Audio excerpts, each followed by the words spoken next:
ইসলাম ছিল গোপনে। ওমর যেদিন ঈমান এনেছেন জিজ্ঞেস করলেন, ইয়া রাসূলুল্লাহ, আমাদের দিন কি হক নয়?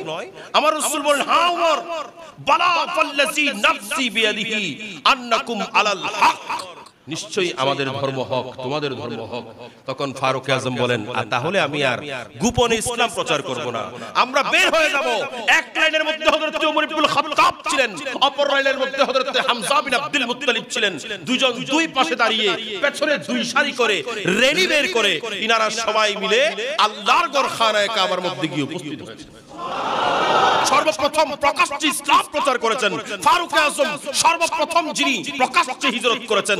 সবাই গোপনে হিজরত করেছেন, আর ফারুক আজম যখন হিজরত করেছেন, ইনি প্রকাশ্যে হিজরত করেছেন গলার মধ্যে নঙ্গা তরবারি নিয়ে। ইনি সর্বপ্রথম খানায়ে কাবার মধ্যে গেলেন, খানায়ে কাবার মধ্যে 7 চক্কর তাওয়াফ করেছেন, মাকাম ইব্রাহিমের সামনে গিয়ে নামাজ পড়েছেন, খোলা তরবারি গর্দানের মধ্যে ঝুলিয়েছেন। তারপর সমস্ত কাফেরদের ঘরে ঘরে গিয়ে উনি এলান করতে লাগলেন, আজকে কেউ যদি তার বউকে, তার স্ত্রীকে বিধবা করতে চায়, সেজন্য আমি উমরের সঙ্গে লড়াই করে। আজকে কেউ যদি তার সন্তানকে পিতৃহারা করতে চায়, সেজন্য আমার সঙ্গে লড়াই করে। আজকে কেউ যদি তার মায়ের বুক খালি করতে চায়, তাহলে আমি উমরের সঙ্গে লড়াই করে। কিন্তু উনি ছিলেন একা, একা একজন মানুষ। উনি এলান করছেন, আমার সামনে আসো।